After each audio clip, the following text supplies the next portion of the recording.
Halo semuanya, materi kali ini saya akan menjelaskan keterampilan bertanya dalam konteks materi aku mengasihi sesamaku seperti diriku sendiri. Nah, kasih yaitu atau topik materi kita aku mengasihi sesamaku seperti diriku sendiri itu kita bisa belajar dari Injil Matius pasal 22 ayat 39. Nah, kasih ini berarti memperlakukan orang lain dengan cara yang penuh perhatian, empati, dan hormat. Nah, di sini saya akan menjelaskan cara bertanya dan menghargai dan mengasihi. Nah, adapun pertanyaan yang empati yaitu bertanya dengan empati adalah cara kita untuk mendalami pemikiran dan perasaan orang lain. Contoh pertanyaannya seperti ini, yaitu yang pertama, bagaimana perasaanmu atau apa yang kamu butuhkan dari aku.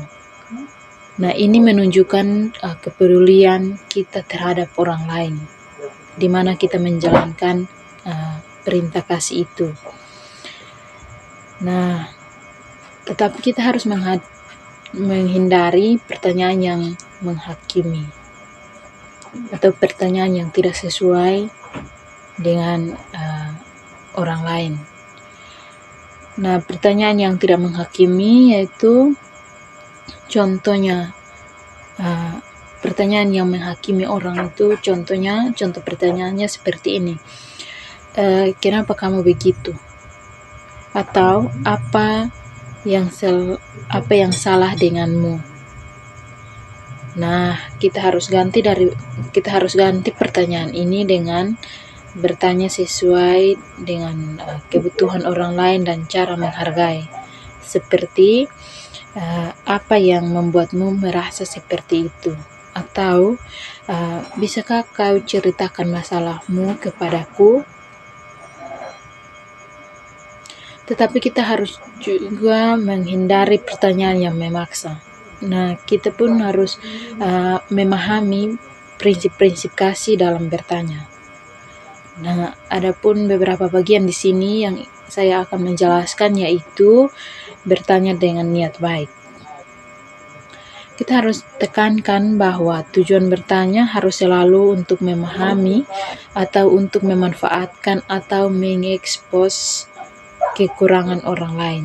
Kita harus praktek cara berdialog yang penuh kasih, seperti bertanya dengan penuh kasih dan empati dan bisa enak didengar dan dihargai. Misalnya pertanyaannya seperti ini, aku melihat kamu tampak cemas, apa yang bisa aku bantu? Nah, itu merupakan pertanyaan yang empati dan menghargai perasaan orang lain. Yang berikut yaitu aku sedang merasa tertekan dengan pekerjaan. Itu yang jawaban dari penjawab tadi atau audiens tadi. Maka kita harus aplikasikan dalam kehidupan kita sehari-hari. Kita harus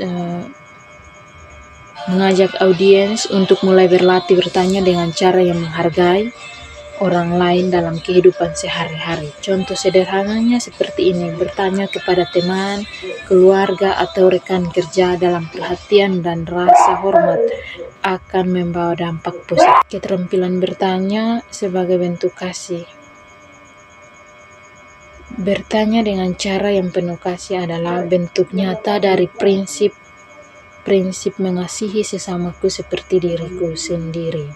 Dengan bertanya secara empati dan kasih dan mendengarkan dengan penuh perhatian, maka kita dapat membangun hubungan yang lebih baik dengan sesama dan kita lebih membangun keharmonisan dengan sesama kita. Nah, dengan cara ini kita bisa menghubungkan keterampilan bertanya dengan cara atau ajaran kasih dalam kehidupan sehari-hari yang akan membuat audiens atau pendengar lebih memahami betapa pentingnya cara bertanya yang penuh perhatian dan empati.